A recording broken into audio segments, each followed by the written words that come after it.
Honorable MPs, I would like to request His Excellency Antonio Guterres to address the joint sitting of the both houses of the Federal Parliament.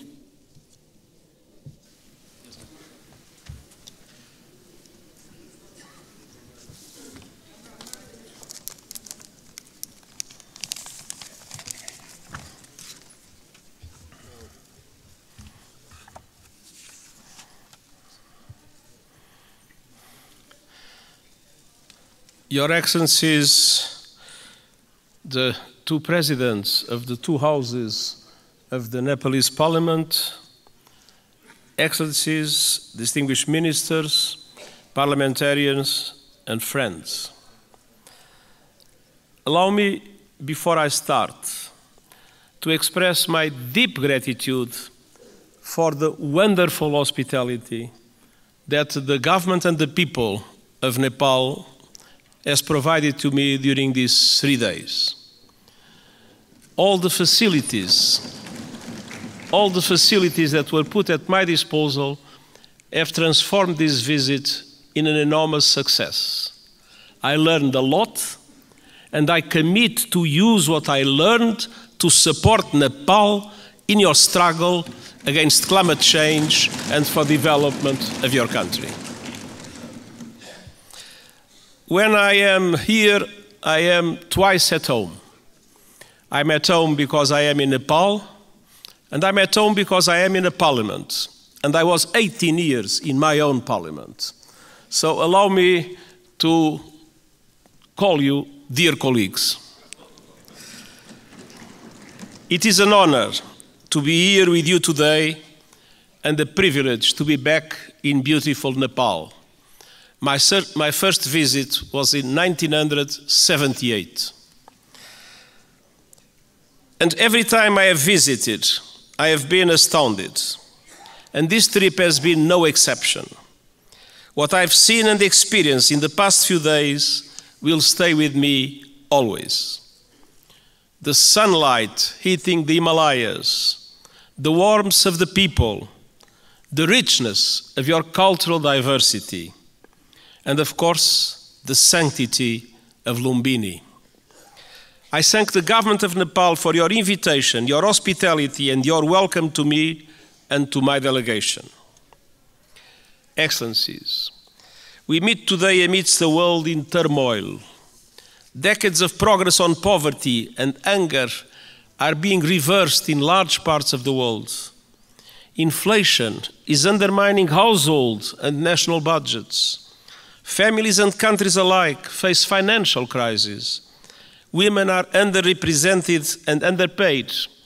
And I recognize the enormous effort that Nepal is doing in the way for gender equality, full gender equality, and I praise your efforts and its results.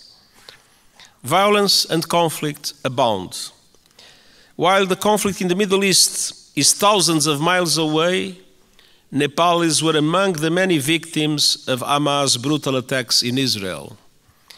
I send my sincere condolences to the families of the 10 Nepalese students who were killed and express my best wishes for the safe return of Mr. Bipin Joshi, who is missing.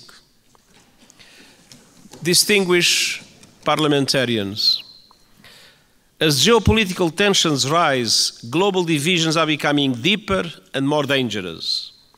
And smaller countries fear becoming collateral damage in competition between the great powers. And climate catastrophe is accelerating with a deadly force. In responding to this crisis, the world could learn much from Nepal. This country is a promoter of peace, a champion of multilateralism, and a staunch supporter of sustainable development and climate action. Nestled between two great powers, you have forged your own paths to safeguard your sovereignty and your independence. And your journey over the past 20 years has been wonderful to see. A new republic with a new constitution as the UN Charter at its heart. You were quick to embrace the Sustainable Development Goals and are making progress on many of them, independently of the difficult financial conditions that developing countries face in today's unfair world. Your country has successfully calmed the storms of conflict and moved from war to peace, a process the United Nations has been proud to support. Dear parliamentarian colleagues, Nepal does not stand still. Your dynamic story of progress continues today. Your graduation from least developed countries status is imminent, and the United Nations is committed to supporting a smooth transition. And you are preparing the final stages of our Nepal's-led peace process, healing the wounds of war through transitional justice. A process to bring peace to victims, families and communities haunted by questions and scared by injustice, and help put the past to rest. Transitional justice can play a vital role in securing lasting peace, but we all know it's not easy.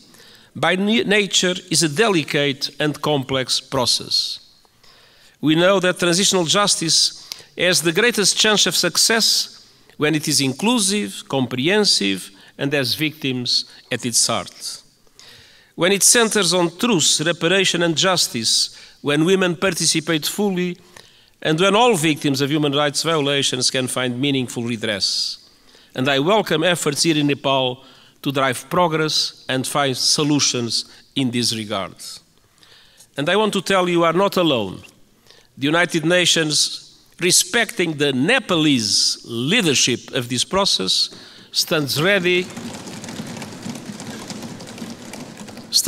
to support you with your victim-centered process and its implementation in line with international standards, your own Supreme Court's rulings. The United Nations and Nepal are old friends. Our cooperation runs deep. Nepal has long been a cherished member of the UN family and a powerful voice for developing countries, most recently as chair of the Least Developed Countries Group. And this relatively small country, compared with the big powers, has made an outsized contribution to international peace. Of all the countries on Earth, Nepal is the second largest contributor of troops to United Nations missions, military and police. I'm sincerely grateful to the Nepali people for their dedication, their courage, and their service in peacekeeping. And I would like to take a moment and ask for one moment of silence to honor those Nepalese who have lost their lives serving under the blue flag.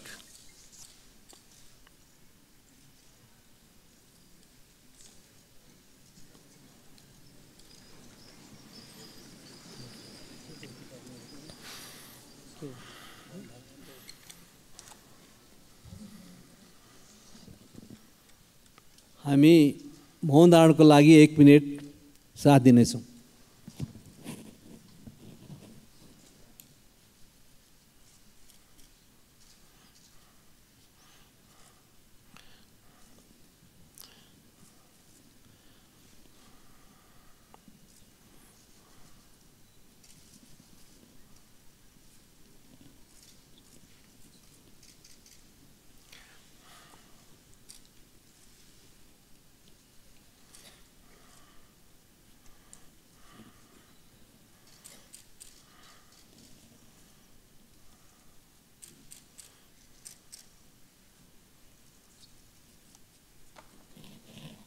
Thank you. Their memory will never be forgotten, and the United Nations is proud of the exceptional contribution of Nepalese soldiers and police officers in our peacekeeping missions. Dear parliamentarian colleagues, on climate action, Nepal is a frontrunner. You are on target to reach net zero emissions by 2045. Thanks to extraordinary reforestation efforts, trees now cover almost half of the country. And you are one of the pioneers of the Early Warning Systems for All initiative, which aims to protect every person on Earth by 2027. Yet global crises are hitting Nepal hard, as they are developing countries around the world. The lingering effects of COVID-19 pandemic, inflation, and above all the climate crisis are threatening hard-won development gains and squeezing the funds available for investment. Nepal contributes a minimal fraction of a percent, 0.000%, to global emissions. But monsoons, storms, landslides are growing in force and ferocity, sweeping away crops, livestock, and entire villages, decimating economies and ruining lives. In August, landslides caused by heavy rains caused devastation and killed scores of people. And glaciers are melting at record levels. I was a witness. Nepal has lost close to a third of its size in just over 30 years. The effect is devastating. Swollen lakes bursting, rivers and seas rising, cultures threatened, and mountainsides exposed, inflaming the risk of landslides, and avalanche. Threats will continue mounting. Himalayan glaciers provide fresh water to over 1 billion people. As they shrink, so do river flows. In the future, now we have too much floods, but one day in the future, Himalayan rivers like the Indus, the Ganges, and the Brahmaputra will have their flow severely limited. Combined with saltwater intrusion, that will decimate deltas in this region and beyond. That could mean low-lying communities and entire countries erased forever. Millions of people on the move and fierce competition for water and land. Nepal is now one of the countries that is suffering the most, but other South Asian countries might become in the future terrible victims of the receding glaciers of Nepal. Dear parliamentarian colleagues, what is happening in this country as a result of climate change is an appalling injustice and a searing indictment of the fossil fuel age. I am deeply concerned by those communities in Nepal facing the brutal impacts of the climate crisis.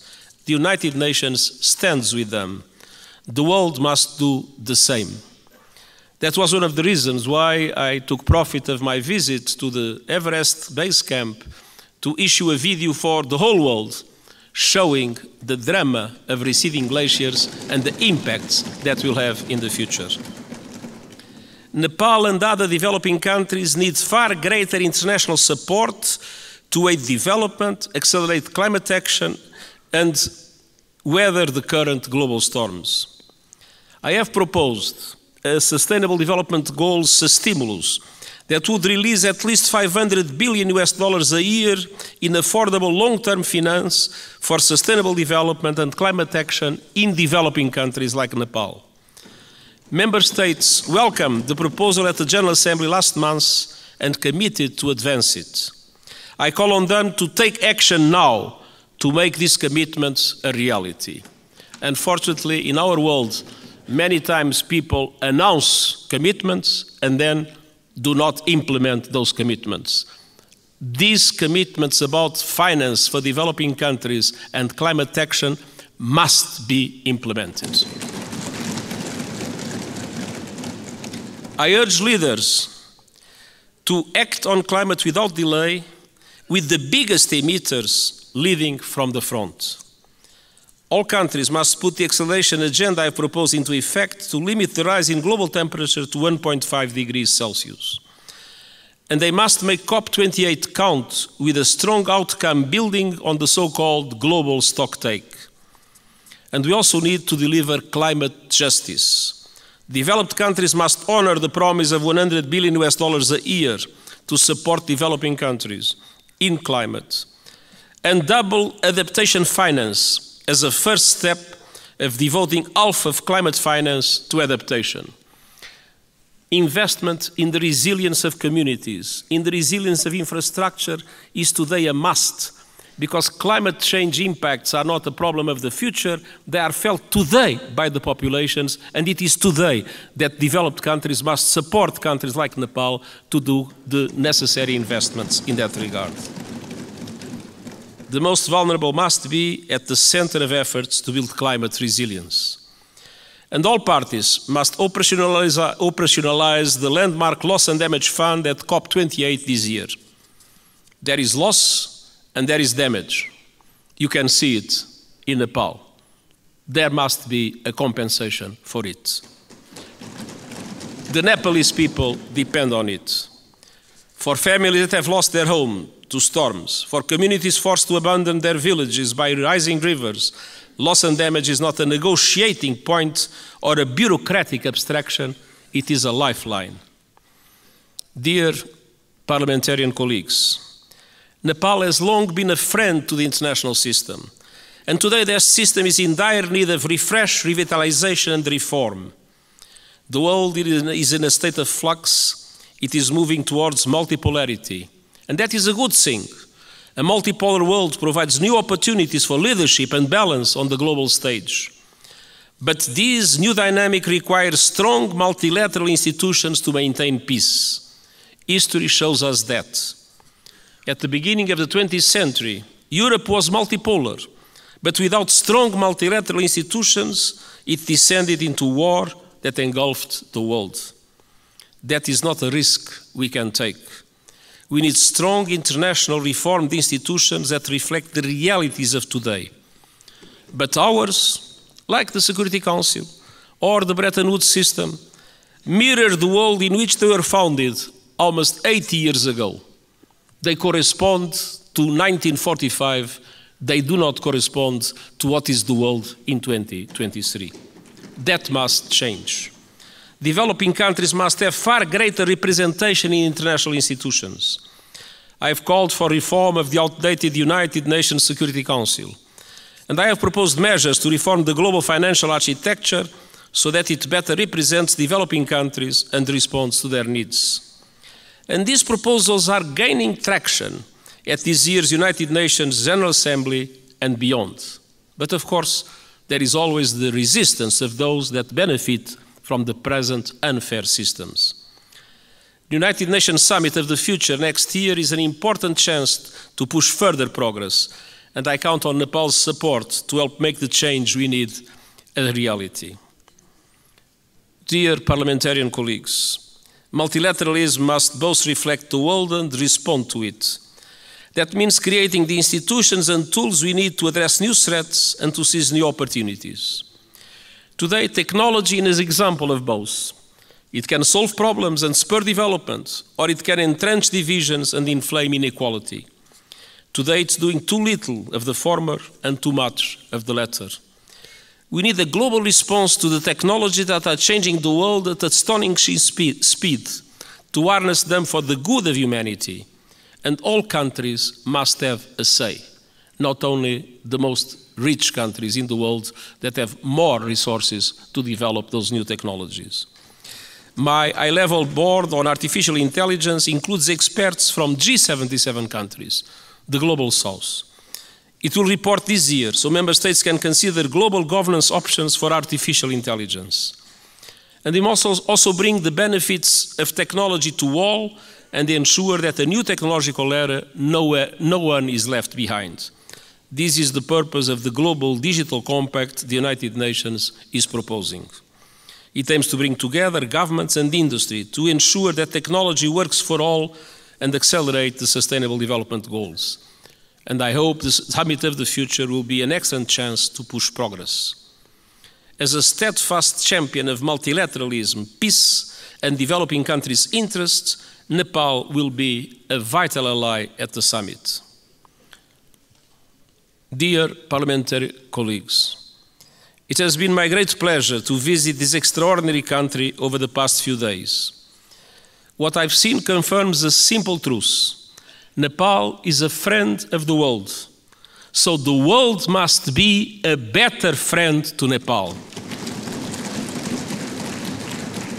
And the United Nations will never stop fighting to make that a reality, and I thank you.